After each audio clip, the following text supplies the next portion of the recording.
اللہ الرحمن الرحیم۔ السلام علیکم ناظرین، ریڈ زون سے میں ہوں علی رضا الوی اور میرے ساتھ موجود ہیں جناب مسر برلاس۔ خادم حضرات، آپ کی خدمت میں اسلام حسب سابق حسب روایت اپنے اس عظیم وطن پاکستان کے لیے دعا۔ اللہ تعالی ہمارے اس پیارے وطن کو سلامت رکھے، یہاں ترقی ہو، خوشحالی ہو، امن ہو اور یہاں کے لوگ خوشحالی سے زندگی گزاریں۔ علی رضا الوی صاحب، کیا خبر ہے؟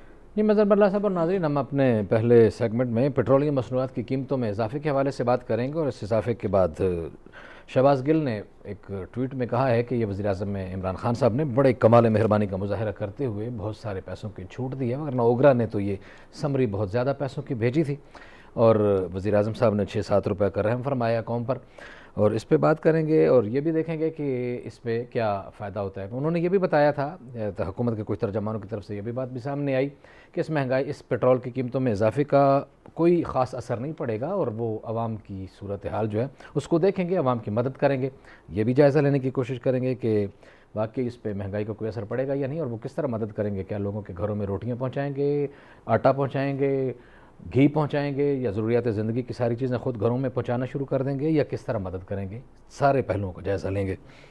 پھر وزیر اعظم عمران خان جو ہیں وہ تاشقند کے دورے پہ ہیں، خطے کی سلامتی کے لیے یہ دورہ کتنا اہم ہے۔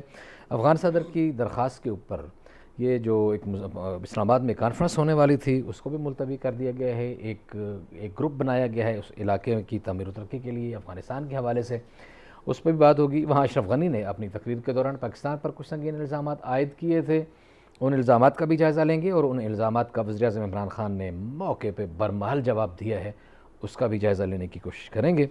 اور آخر میں آزاد کشمیر کے انتخابات، آزاد کشمیر کے انتخابات جیسے جیسے قریب آ رہے ہیں، دوڑ دھوپ تیز ہو رہی ہے، جلسے جلوس ہو رہے ہیں، اور آج پابندی بھی لگائی گئی ہے کسی شخص پہ، اس کا بھی جائزہ لیں گے۔ لیکن سب سے پہلے افغانستان کی مہنگائی کی صورتحال پر مسر برلاس صاحب، پیٹرولیم مصنوعات کی قیمتوں میں اضافہ ہوا، اور یہ پہلی دفعہ نہیں۔ مزے کی بات یہ ہے کہ پچھلی دفعہ جب عید تھی اور عید آنے والی تھی اس وقت بھی قیمتیں بڑھائی گئی تھیں، اور ابھی بھی عید سر پہ ہے اور لوگوں نے ٹریول بھی کرنا ہوتا ہے، ٹریولنگ بڑھ بھی جاتی ہے، تو ابھی پھر پیٹرولیم مصنوعات کی قیمتوں میں بہت زیادہ اضافہ کیا گیا، چھوٹا موٹا بھی نہیں، 5 روپے سے بھی زیادہ۔ آپ کو یاد ہے کہ ہم نے اوگرا سے متعلق بہت سی باتیں کی تھیں، اور اوگرا جو ہے اس کا پتہ نہیں ملک کو کوئی فائدہ ہے یا نہیں ہے، عوام کو اس کا نقصان ہی نقصان ہے۔ یہ منسٹری پیٹرولیم کے ہوتے ہوئے جب آپ کے پاس وزارت پیٹرولیم ہے، ایسے ادارے بنانے کا کیا مقصد ہے، کیا فائدہ ہے؟ پھر ان کو لمبی چوڑی تنخواہیں دی جاتی ہیں عوام کے ٹیکسوں سے، اس کا کیا فائدہ ہے؟ اور اوگرا والوں کا ایک ہی کام ہے کہ وہ ہر مہینے وزیر اعظم کو ایک سمری بھیج دیتے ہیں کہ اتنا اضافہ کر دیے جائے، اتنا اضافہ کر دیا جائے۔ اب ایک اہم سوال یہ ہے کہ کبھی اوگرا والوں نے یہ بھی کہا کہ جناب 20 روپے پٹرول سستا کر دیں؟ جی، کوئی ایسی سمری بھی آئی ہے؟ میرے تو علم میں 25 نہیں۔ پیسے کی آتی ہے، 50 پیسے کی آتی ہے، 1 روپے کی پتہ نہیں کوئی آئی ہو۔ اب گزارش یہ ہے کہ مہنگائی پہلے ہی بہت زیادہ ہے، اور روپے کی قدر چونکہ ڈالر کے مقابلے میں کم ہے، تو ہمیں بہت سی چیزیں باہر سے منگوانا پڑتی ہیں، لامحالہ اس کا اثر پڑتا ہے۔ اچھا، لوگوں کی ضروریات زندگی بڑھ گئی ہیں، وہ پوری نہیں ہو رہی۔ اس سے کیا ہوگا کہ طبقات مزید پسیں گے۔ اب جو پیٹرولیم ہے اس کی قیمت میں اضافے کا یہ نہیں کہ صرف ایک گاڑی والے کو فرق پڑ گیا، نہیں، اس میں تمام اشیاء پہ فرق پڑتا ہے، اس لیے کہ ٹرکوں والوں نے کہا یا کہتے ہوں گے کہ جناب پیٹرول مہنگا ہو گیا ہے، اور ہم جو ایک چیز لاہور سے کراچی لے جاتے تھے فرض کریں 5,000 میں، اب ہم وہ 8,000 میں لے جائیں گے۔ جی، اب وہ جو 3,000 ہے وہ ظاہر ہے عوام کی ہڈیوں سے برآمد ہوگا، ٹھیک ہے، تو اس پہ حکمرانوں کو ایک تو سوچنا چاہیے۔ صحیح ہے۔ باقی یہ جو آپ نے بتایا ترجمانوں کے ٹویٹس، یہ تو حکمرانوں کو خوش کرنے کے چکر میں ہر وقت لگے رہتے ہیں۔ ٹھیک ہے، اصل بات یہ ہے کہ عام آدمی کی خوشحالی کے لیے یا خوشی کے لیے حکومت نے کوئی کام کیا یا نہیں، تو یقیناً اس کے اثرات جو ہیں وہ منفی پڑیں گے پیٹرولیم کے حوالے سے۔ صحیح۔ اب جو مہنگائی کی بات کی جاتی ہے، ہمارے معاشرے میں ہر دوسری محفل میں مہنگائی کی بات ہو رہی ہے، اس کے پیچھے دیکھیے، میں کوئی کسی حکومت کی فیور نہیں کر رہا، یہ 35-40 سال کا ہمارا سفر جو ہے، اس میں ہم نے یہ کیا کہ پہلے جو عام آدمی اپنے بچوں کے لیے روٹی روزی کماتا تھا اور تعلیم اس کو سرکاری ملتی تھی، اس کے بچوں کو 5-10 روپے فیس ہوتی تھی اسکولوں کی، تعلیم اس کو ایک طرح سے مفت مل جاتی تھی۔ صحیح۔ اسی طرح ہیلتھ کی سہولیات جو تھیں صحت کی، وہ بھی سرکاری ہسپتالوں سے مل جاتی تھی۔ صحیح۔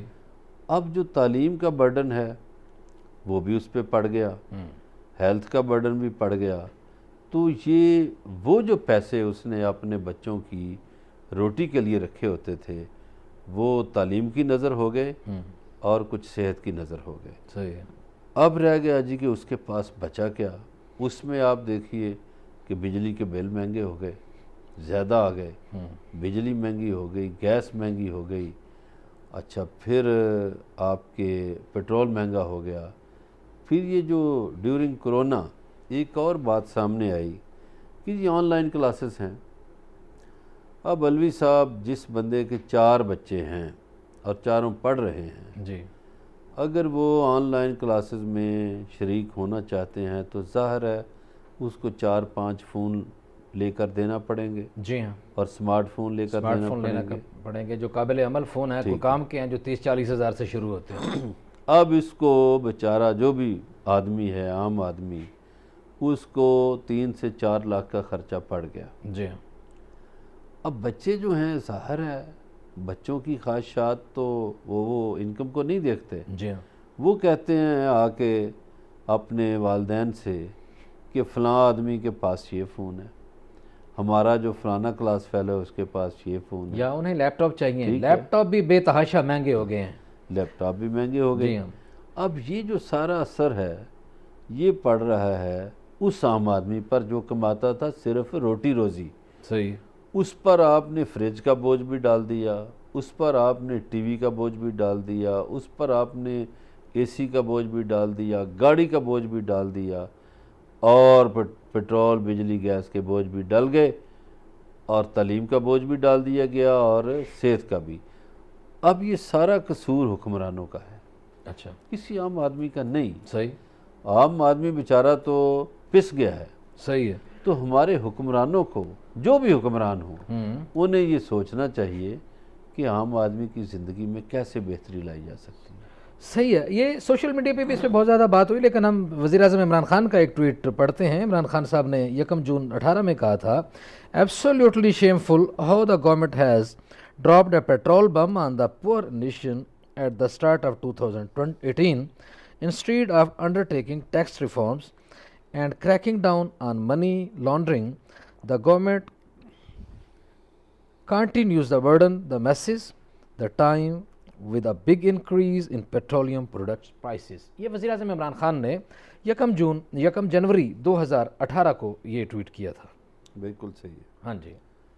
گزارش یہ ہے کہ ہمارے ہاں جس مرضی پارٹی کی حکومت ہو اور جو مرضی پارٹی اپوزیشن میں ہو، جب ہمارے سیاستدان بڑے مہربان جو ہیں، یہ جب اپوزیشن میں ہوتے ہیں ان کی زبان اور ہوتی ہے، دکھ بڑا ہوتا ہے، عوام کے دکھ سے نڈھال ہوتے ہیں۔ جو آج کل اپوزیشن والے ہیں وہ بھی، یا جو آج حکمران ہیں اور کل یہ اپوزیشن میں تھے ماضی میں، تو اس وقت ان کو بھی بڑی تکلیف تھی، عوام کا بڑا درد تھا۔ ان کے لفظ اور ہوتے ہیں، ان کے بیانات اور ہوتے ہیں، ان کی تقریریں اور ہوتی ہیں، ان کی باتیں اور ہوتی ہیں۔ شہباز گل کہتے ہیں، مظہر برلا صاحب، شہباز گل صاحب کہتے ہیں کہ وزیر اعظم عمران خان کو تو 11-12 روپے کی سمری آئی تھی، انہوں نے کمال مہربانی فرماتے ہوئے عوام کا بہت زیادہ خیال رکھا اور 6-7 روپے کا احسان کر دیا، تو یہ اتنی اچھائی کیا ہو سکتی ہے؟ اس سے بڑی اچھائی عمران خان کیا کریں اس ملک کے ساتھ، اس قوم کے ساتھ؟ آپ اور میں تو تنقید کر رہے ہیں، گزارش یہ ہے حالانکہ انہوں نے تو احسان کیا ہے۔ عمران خان اس ملک کے وزیر اعظم ہیں، اور یہ جو بابو ہیں، یہ جب کیس بنا کے پیش کرتے ہیں، پتہ نہیں اس میں کیا کیا یہ گر دکھاتے ہیں اپنے، تو پھر بھی سمجھیں، ایک مہربانی اس لحاظ سے سمجھیں کہ 11 روپے نہیں کی، 5 روپے کر دی، لیکن اس کو ہم مہربانی کہہ لیں۔ لیکن یہ جو بابو ہیں، یہ جو چیئرمین اوگرا یا منسٹری آف پیٹرولیم کے لوگ ہوں گے یا وزیر اعظم ہاؤس میں بیٹھے ہوئے بابو ہوں گے، بابو اس طرح کا نقشہ کھینچتے ہیں کہ جناب یہ کام بڑا ضروری ہے۔ لیکن ایک شخص نے شہباز گل کو بڑا خوبصورت جواب دیا، اس نے بڑا اچھا رسپانس دیا، اس نے کہا کہ یہ واقعاً اوگرا کی غلطی ہے، یہ انہوں نے 11-12 والا بھیج دیا اور وزیر اعظم نے 5-6 روپے کا احسان کیا قوم پہ۔ وہ کہتے ہیں اگر سمری 500 روپے فی لیٹر بڑھانے کی جاتی اور خان صاحب 5 روپے بڑھاتے تو قوم پر 495 روپے کا احسان ہو سکتا تھا، اور اگر سمری 1 لاکھ روپے اضافے کی جاتی تو خان صاحب صرف 5 روپے بڑھا کر اس قوم پر 99,995 روپے کا احسان کر سکتے تھے۔ لیکن یہ تو مطلب ہے کہ وہ اس اوگرا کی غلطی ہے کہ اس نے قوم پر وزیر اعظم صاحب کا یہ احسان کرنے سے وزیر اعظم کو محروم کر دیا۔ گزارش یہ ہے کہ ہمارے ہاں سوشل میڈیا پہ بہت سے دانشور بیٹھے ہوئے ہیں جنہوں نے نہ کبھی غریبوں کی بستیاں دیکھیں، نہ انہیں غریبوں کا علم ہے۔ بریف کیس اٹھا کے پاکستان آئے ہیں اور اقتدار کے بعد بریف کیس اٹھا کے چلے جائیں گے، بہت سے ایسے جیسے ماضی کے آتے رہے ہیں قریشی شربان۔ بہت سے ایسے بھی ہیں جن کو یہ بھی اندازہ نہیں، یہ میں سوشل میڈیا کے دانشوروں کی بات کر رہا ہوں، نہ ان کو غریبوں کا علم ہے، نہ ان کو حکومتوں کا علم ہے کہ حکومتیں جب مقروض ہوتی ہیں تو انہیں فیصلے کرتے وقت کیا کچھ دیکھنا پڑتا ہے، جب چاروں طرف کرائسس ہوتے ہیں، کسی ملک کو، کسی ریاست کو ان کا سامنا ہوتا ہے تو فیصلے کیسے کیے جاتے ہیں۔ ایک ترجمان نے کہا تھا کہ غریبوں تک یہی بات ہے، ایک ترجمان نے یہ کہا کہ مہنگا ہو گیا تو کوئی پرابلم نہیں ہے، حکومت نے انتظام کر لیا ہے، غریبوں پر اس کا کوئی اثر نہیں پڑے گا۔ تو اس کے جواب میں ہی کسی نے ٹویٹ کیا کہ کیا حکومت غریبوں کے گھروں میں اس رقم سے بڑھنے والے اخراجات کے باعث چینی، آٹا، یہ ڈبے پہنچایا کرے گی؟ کوئی اس طرح کا انتظام کیا ہے تاکہ غریبوں پر اس کا کوئی برڈن نہ پڑے؟ دیکھیے، اگین میں وہی کہوں گا کہ یہ سوشل میڈیا کے دانشور جو ہیں نا، انہیں کچھ علم نہیں ہوتا، نہ حقائق کا علم ہے، نہ بستیوں کا علم ہے، نہ حکومتوں کا علم ہے۔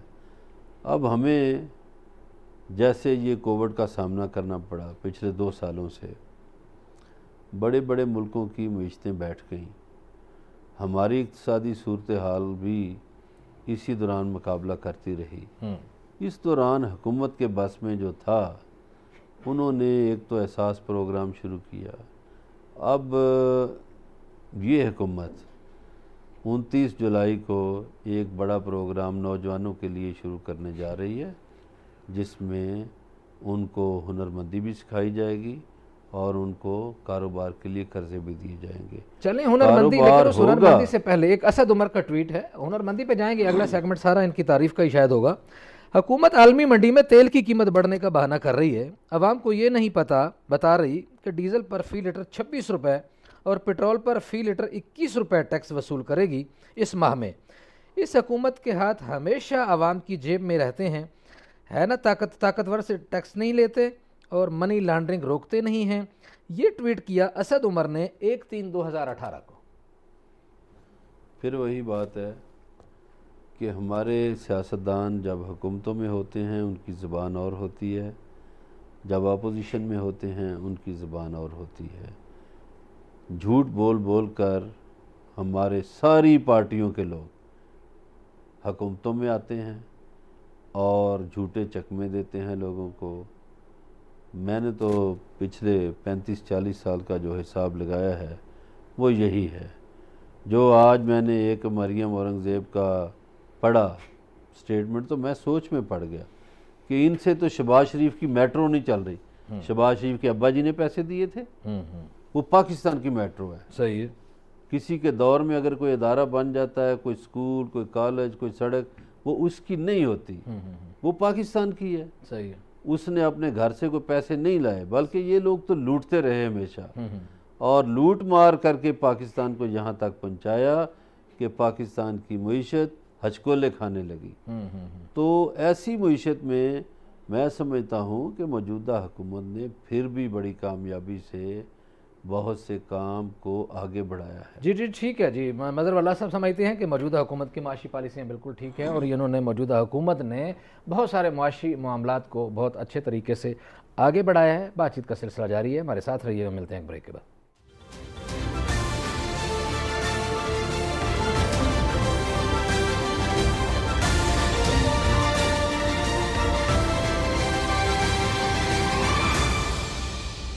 ویلکم بیک ناظرین، بریک کے بعد اگلی خبر کی طرف بڑھتے ہیں۔ قندھار کا معاملہ، وہاں آج صورتحال کیا ہے وہاں بھی بتاتے ہیں، اور تاشقند میں کیا ہو رہا ہے وہاں کی بھی صورتحال بتائیں۔ تاشقند میں آج اشرف غنی نے کچھ بات کی، انہوں نے کچھ الزامات عائد کیے۔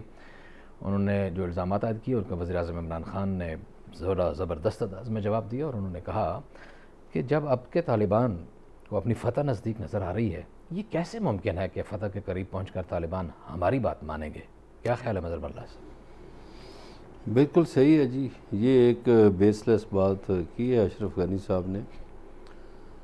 اشرف غنی ہوں یا ان سے پہلے حامد کارزئی تھے، یہ بدقسمتی سے افغانستان کے حکمرانوں کا پرانا وتیرہ ہے۔ جی، یہ ہمیشہ پاکستان کے خلاف بات کرتے ہیں، اور ہمیں کبھی بھی افغانستان کی طرف سے ٹھنڈی ہوائیں نہیں آئیں۔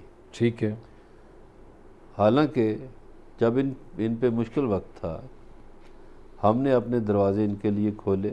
ٹھیک ہے، ہمارے کئی شہروں میں ان کا بسیرا رہا، اور ہم نے انہیں اپنا تن من دھن قربان کر کے پالا اور پوسا۔ مگر یہ پتہ نہیں کس طرح کے احسان فراموش اور بے وفا لوگ ہیں کہ انہوں نے ہمیشہ پاکستان کے خلاف باتیں کی۔ پاکستان میں دہشت گردی جو ہے وہ افغانستان سے ہوتی رہی، پاکستان میں دہشت گرد افغانستان سے آتے رہے۔ صحیح ہے، ابھی 3 دن پہلے جو 3 ارب روپیہ پکڑا گیا، جی وہ بھی پاکستان میں دہشت گردی کے لیے استعمال ہونا تھا۔ ایسے ہی۔ تو اشرف غنی صاحب کی یہ بات بالکل غلط ہے کہ جی یہ پاکستان کے اشاروں پہ چلیں گے یا پاکستان کی بات مانیں گے طالبان۔ انہوں نے تو بڑا سنگین الزام عائد کیا تھا نا، انہوں نے کہا جی کہ 10,000 لوگ پاکستان سے افغانستان میں آئے لڑنے کے لیے، کیسی بیس لیس بات ہے، اور 10,000 لوگ کیسے سکتے ہیں؟ وہ کوئی چیز، کوئی مطلب ہے کوئی کیڑیاں مکوڑے ہیں، انسان نہیں۔ دیکھیے، افغانستان میں نیٹو فورسز تھیں، امریکہ کی فورسز تھیں، اور اگر پاکستان کی کوئی ایسی نیت ہوتی تو پاکستان وہاں فینس کیوں لگواتا؟ ایسا ہی ہے، پاکستان نے تو باڑ اپنی حفاظت کے لیے لگائی کہ افغانستان سے دہشت گرد پاکستان میں داخل ہوتے تھے اور دہشت گردی کر کے بھاگ جاتے تھے۔ اس میں کتنا اچھا ہوتا اگر اشرف غنی انڈیا کا نام لیتے، جس نے دہشت گرد پال رکھے ہیں، جو دہشت گردوں پر سرمایہ بھی خرچ کرتے ہیں اور دہشت گردی کرواتے ہیں پاکستان کے اندر۔ کیا اشرف غنی صاحب یہ بتانا پسند کریں گے کہ انڈیا کے کونسل خانے وہاں جگہ جگہ پہ کیوں بنے ہوئے ہیں، اور کیوں انڈیا کے کونسل خانے پاکستانی سرحدوں کے پاس بنے ہوئے ہیں، اور راہ کے وہاں مرکز کیسے بن گئے؟ یہ سارے حامد کرزئی اور اشرف غنی انہی لوگوں نے بنوائے۔ اسی حوالے سے جنرل فیض نے، جو DGISI ہیں لیفٹیننٹ جنرل فیض حمید، انہوں نے کہا ہے کہ جناب پاکستان جو ہے ہمیشہ افغانستان میں امن کا خواہش مند رہا ہے، اور حقیقت میں افغانستان کی جانب سے در اندازی ہو رہی ہے، اور آپ الٹا ہم پہ الزام لگا رہے ہیں۔ دیکھیے، پاکستان نے تو ہمیشہ، اور یہی آپ والی بات کہ دہشت گردی کے تمام مراکز تو وہاں موجود ہیں، اس کے باوجود پاکستان نے ہمیشہ افغانیوں کو فیسیلیٹیٹ کیا۔ ابھی بھی جب ان کے امن کی بات ہو رہی تھی تو قطر میں جو مذاکرات ہوئے، پاکستانیوں نے سہولت دی۔ جی، اس کے علاوہ جہاں جہاں افغان امن کانفرنسیں ہوئیں، قطر میں ابھی پھر مذاکرات ہو رہے ہیں، ابھی عبداللہ کابل سے چل پڑے ہیں قطر کے مذاکرات کے لیے، اور بھی کچھ لوگ وہاں۔ اور جو لوگ دہشت گردی کے خلاف لڑنے آئے تھے، نیٹو فورسز یا امریکن فورسز، انہیں بھی پاکستان نے ایک آسان راستہ دیا۔ تو پاکستان کا تو مشن ہے، ماٹو ہے دہشت گردی کے خلاف لڑنا۔ پاکستان نے تو اپنے 70 سے 80 ہزار افراد اس دہشت گردی کی جنگ میں گنوائے۔ ہمارے ہاں بہت سے شہداء ہیں جو اس دہشت گردی کی وجہ سے موت کے منہ میں چلے گئے، لیکن اس کے باوجود ہمارے حوصلے پست نہیں ہوئے۔ ہم نے ہمیشہ یہ کہا کہ جناب والا ہم چاہتے ہیں کہ امن ہو، اور ہمارے جو اس وقت وزیر اعظم ہیں ان کی تو خواہش رہی ہے ہمیشہ، انہوں نے تو الزامات سہے دنیا کے کہ انہیں طالبان خان کہا گیا، جب وہ کہتے تھے کہ بھائی امن کے لیے بات کریں، جتنے فریق ہیں افغانستان میں ان کے ساتھ امن کے لیے، اسی لیے آج انہوں نے بھی یہی کہا کہ اس موقع پر پاکستان کو مورد الزام ٹھہرانا بہت بڑی ناانصافی ہے، اور انہوں نے یہ بھی کہا کہ جب پاکستان پر اس طرح کے الزامات لگائے جاتے ہیں تو مجھے بہت دکھ ہوتا ہے، اور ہم تو بارہا یہی کہہ رہے ہیں کہ افغانستان کے مسئلے کا فوجی حل نہیں ہے، یہ بھی وزیر اعظم نے کہا۔ پاکستان پہ سنگین الزامات لگانا میں اس لیے ایک پرانی ان کی عادت کہہ رہا ہوں کہ جب میاں نواز شریف یہاں پرائم منسٹر تھے تو ایک امن کانفرنس ہو رہی تھی، تو اس پہ نواز شریف صاحب بڑی لے گئے مدبر سمجھ کے ان کو، محمود خان اچکزئی کو، تو ہمارے army chief general Raheel Sharif تھے اور D G I S I general Zaheer ul-Islam Janjua, وہاں جب کانفرنس میں افغان صدر بولنے لگے تو انہوں نے کوئی 30-32 منٹ تقریر کی پاکستان کے خلاف سنگین الزامات پہ۔ اب جب ہماری فوجی قیادت تو خاموش تھی کہ بھئی یہ ہمارے سیاسی رہنما ہیں، وزیر اعظم صاحب ہیں اور اچکزئی صاحب ہیں اور وزیر خارجہ جو اسٹیٹ منسٹر ہیں وہ کچھ کہیں یا ایڈوائزر کچھ کہیں، مگر یہ چپ رہے ہمارے سیاسی رہنما، چونکہ اس وقت ہمارے سیاسی رہنماؤں کو بھارت سے بڑی محبت تھی، مودی سے ان کے بڑے تعلقات تھے اور شادیوں میں آنا جانا بھی تھا اور ساڑیوں کا تبادلہ اور پگڑیوں کا تبادلہ بھی تھا۔ تو جب 32 منٹ ہو گئے تو پھر اس وقت جو ہمارے ڈی جی آئی ایس آئی تھے جنرل ظہیر الاسلام وہ کھڑے ہو گئے، پھر انہوں نے 1.5 گھنٹہ ثبوتوں کے ساتھ افغان حکومت کو بالکل بے نقاب کیا اور انڈیا کو بھی بے نقاب کیا۔ تو اس لیے یہ افغانستان میں جو کٹ پتلی حکمران ہیں یہ ہمیشہ راہ کے ہاتھوں میں کھیلتے ہیں، جو ان کو سبق پڑھایا اچھا جاتا یہی ہے۔ آج بھی واقعہ ہوا ہے نا، آج بھی یہی واقعہ ہوا ہے نا، ایک بھارتی صحافی نے وزیر اعظم سے کوئی دہشت گردی کے حوالے سے جب الٹا سیدھا سوال کیا تو وزیر اعظم نے بھی ایسے ہی ترکی بترکی جواب دیا، انہوں نے کہا ہم انتظار کر رہے ہیں کہ بھارت مہذب ہمسایہ بن کر رہے، لیکن کیا کریں ہم جب بھی اس طرح کا سوچتے ہیں آر ایس ایس کا نظریہ بیچ میں آ جاتا ہے۔ تو دیکھیے نا آر ایس ایس والوں کی تو وہاں حکومت ہے اس وقت۔ ویسے وزیر اعظم نے کس طرح گفتگو کی تھی وہ ہم میرا خیال ہے کہ ناظرین کو پہلے وہ سنا دیتے ہیں پھر آپ کا تبصرہ لیتے ہیں۔ وزیر اعظم عمران خان صاحب ایک چھوٹا سا سوال لے لیجئے، کیا بات اور آتنکواد دونوں چل سکتا ہے؟ یہ بھارت کی طرف سے آپ سے سیدھا سوال ہے۔ بھارت سے تو ہم کہہ سکتے ہیں کہ ہم کتنی دیر کی انتظار کر رہے ہیں کہ ہم سویلائزڈ ہمسائے بن کے رہیں، لیکن کریں کیا، ایک آر ایس ایس کی آئیڈیالوجی راستے میں آ گئی ہے۔ عمران صاحب زبردست، مزہ آ گیا۔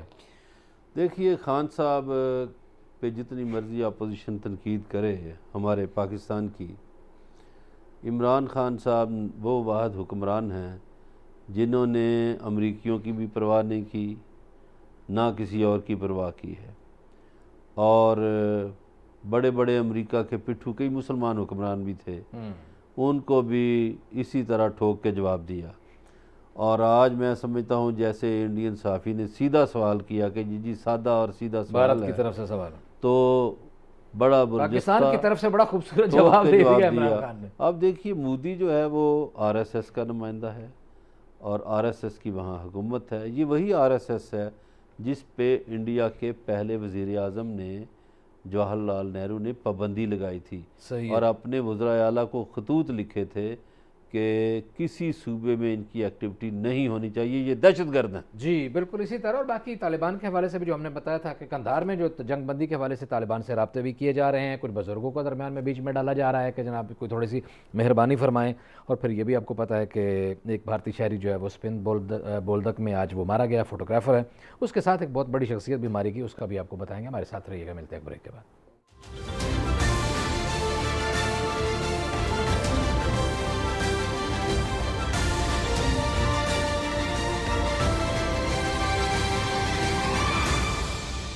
ویلکم بیک ناظرین. بریک پہ جانے سے پہلے تاشقند کے حوالے سے بات ہوتی ہے. وزیرستان میں کیا ہوا, اشرف غنی نے کیا کیا, وزیراعظم عمران خان نے کیا جواب دیا, تھوڑا سا افغانستان پہ بھی نظر ڈالتے ہیں. افغانستان میں آپ کو بتایا تھا کہ قندھار میں طالبان سے رابطہ کیا جا رہا ہے جنگ بندی کے لیے بھی, اور بھارتی شہر اسپن بولدک میں قندھار کے deputy chief of joint special operation Sadiq Karzai جو ہیں وہ بھی طالبان کے حملوں میں مارے گئے ہیں. اور یہ اکٹھے تھے دونوں. افغان اردو کا دعویٰ یہ ہے کہ یہ جب جو رائٹرز کے جو رپورٹر ہیں, فوٹوگرافر ہیں, جب وہ مارے گئے ہیں تو یہ دونوں ایک ہی گاڑی میں تھے, دونوں کو اکٹھا ہی نشانہ بنایا گیا. اچھا, اس میں یہ ہے کہ بہت سے راہ کے جو افراد ہیں جی, وہ مختلف روپ اپنا کر افغانستان میں بیٹھے ہوئے ہیں. بہت سے ان کے ایسے ہیں جو این جی او سیکٹر کے روپ میں گئے ہوئے ہیں. جی, بہت سے راہ کے افراد ایسے ہیں جو صحافیوں کے روپ میں گئے ہوئے ہیں. بہت سے ایسے ہیں جو پروفیسرز کے روپ میں گئے ہوئے ہیں. تو راہ کے لوگ وہاں ظاہر ایکٹیو ہیں اور این ڈی ایس کے ساتھ مل کے کام کرتے ہیں. وہ پاکستان میں جب بھی دہشت گردی ہوئی اس میں راہ کے ساتھ ساتھ این ڈی ایس بھی ملوث تھی. تو لہٰذا یہ تو ان کا چولی دامن کا ساتھ ہے. صحیح ہے. اب جو تاشقند کی آپ نے بات کی, ایک تو پاکستان اور ازبکستان کے درمیان بڑے معاہدے ہوئے ہیں, باہمی تجارتی معاہدے. ایک اور خوبصورت بات جو ہوئی ہے وہ یہ ہے کہ جو برصغیر کے پہلے مغل حکمران تھے ظہیر الدین بابر کی زندگی پر ایک فلم پاکستان اور ازبکستان مل کے بنا رہے ہیں. صحیح. اچھا, یہ افغانستان کا حوالہ بھی اس لیے مجھے دینا پڑ رہا ہے کہ ظہیر الدین بابر کا جو مزار ہے وہ کابل میں ہے. صحیح ہے. تو لہٰذا پاکستان تو ثقافت کو, سیاحت کو, کاروبار کو اور امن کو ترجیح دے رہا ہے, ترویج دے رہا ہے. بالکل ٹھیک ہے. ایک اور جو بڑا کام ہوا ہے, وہاں 4 ملکی اتحاد بنایا گیا. جی, امریکہ, افغانستان, پاکستان اور ازبکستان کا ایک 4 ملکی سفارتی اتحاد قائم کیا گیا ہے. نیا سفارتی اتحاد بنا ہے اور یہ کام کیا کرے گا جی, علاقائی تجارت اور کاروباری تعلقات بڑھانے پر اتفاق کرے گا. اور یہ بات جو ہے یہ جاری ہوئی ہے امریکی دفتر خارجہ سے جاری ہوئی ہے, یہاں سے پاکستان سے یا تاشقند سے یا یہاں سے جاری نہیں ہوئی, وہاں سے جاری ہوئی ہے. اور دوسرا یہ کہ 17 جولائی کو جو اسلام آباد میں ہونے والی کانفرنس تھی یہ بھی ملتوی کر دی گئی ہے. پاکستان نے 30 سے زائد مندوبین کو دعوت دی تھی, عبداللہ کو, گلبدین نعمتیار, احمد ولی, حامد کارزائی, احمد ضیاء مسعود وغیرہ. یہ سارے لوگ جو ہیں یہ ان کو مدعو کیا گیا تھا, لیکن اب یہ کہا گیا کہ عید الاضحیٰ کے بعد اس کا نئی ڈیٹ کا تعین کیا جائے گا. ابھی ڈیٹ نہیں بتائی گئی.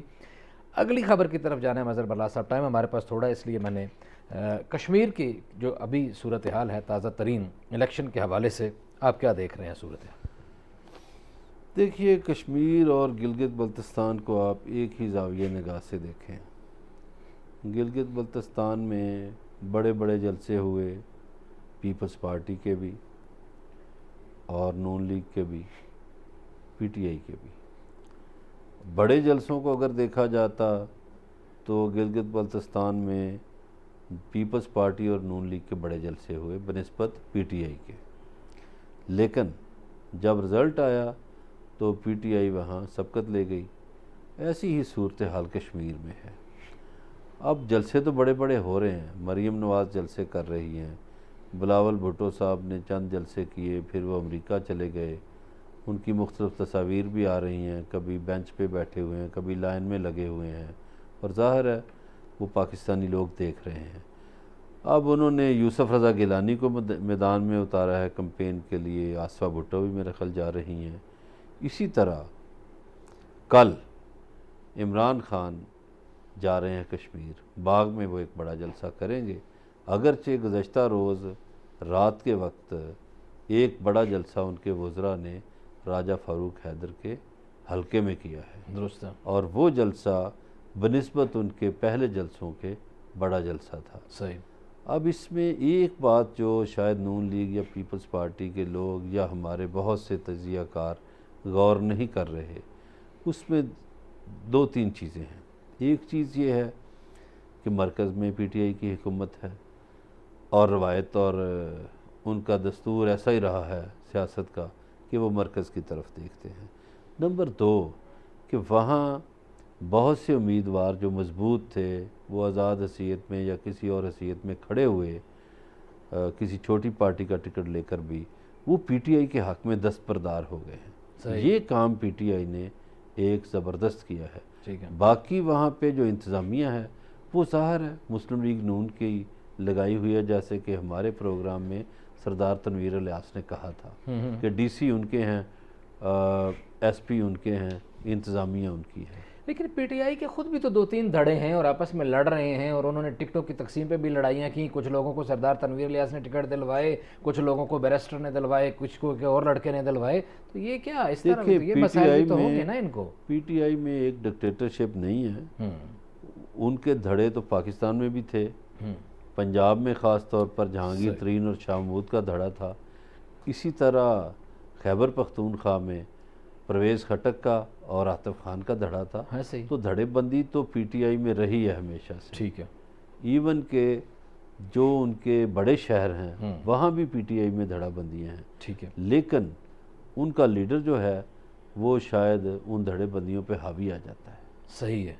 تو اس لیے اچھا آپ کا اپنا کیا خیال ہے؟ وہ سردار تنویر نے تو کہا تھا نا 30 سیٹوں کا دعویٰ کر دیا تھا، آپ کیا دیکھ رہے ہیں؟ آپ کا وی این کیا ہے کہ یہ کتنی سیٹیں ہم لے لیں گے؟ یہ کون سی پارٹی یہ جو حکومتی پارٹی کیا لے رہی ہے؟ کہ ہم نے کیا لینی ہے، ہاں جی، سیاست لڑ رہی ہیں پارٹیاں، گزارش یہ ہے جو بھی 3-4 پارٹیاں ہیں، مسلم کانفرنس آپ کے خیال میں کیا کر رہی ہے؟ مجھے ان کے دعوے میں پی ٹی آئی کیا کر رہی ہے؟ مجھے سردار پیپلز تنویر پارٹی کیا الیاس کرے کے گی؟ دعوے میں صداقت نظر آ رہی ہے، 30 سیٹوں کی؟ وہ جیت جائیں، 30 سے زیادہ لیں گے۔ اچھا، اس میں آپ دیکھیے نا جو 12 سیٹیں مہاجرین کی، ان پہ بڑا زور ہے پی ٹی آئی کا، پی ٹی آئی نے کافی مضبوط امیدوار لیے ہیں، صحیح، اگرچہ ایک آدھ جگہ پہ نون لیگ کے مضبوط امیدوار ہیں، مگر بصیت مجموعی ان کے پاس اچھے امیدوار ہیں۔ صحیح اس طرح جو اوورسیز ہیں کشمیری، وہ بہت پسند کرتے ہیں پی ٹی آئی کو۔ صحیح ہے جی، اوورسیز کشمیری جو ہیں وہ بھی کہہ رہے ہیں، مظہر بلّہ صاحب کا کہنا ہے کہ پی ٹی آئی کو بہت زیادہ پسند کرتے ہیں، لیکن مسلم لیگ نون کی طرف سے بھی اچھے دعوے کیے جا رہے ہیں۔ فریال تالپور کو وہاں اتارنے کے بعد پیپلز پارٹی بھی بڑی امیدیں وابستہ کیے ہوئے ہے۔ کیا ہوگا یہ تو جب الیکشن ہوگا اس کی بعد ہی پتہ چلے گا، ابھی تو ہر کسی کے اپنے اپنے ہی دعوے ہیں۔ آج اتنی آپ سے ملاقات ہوگی، کل اپنا خیال رکھیے گا، اللہ نگہبان۔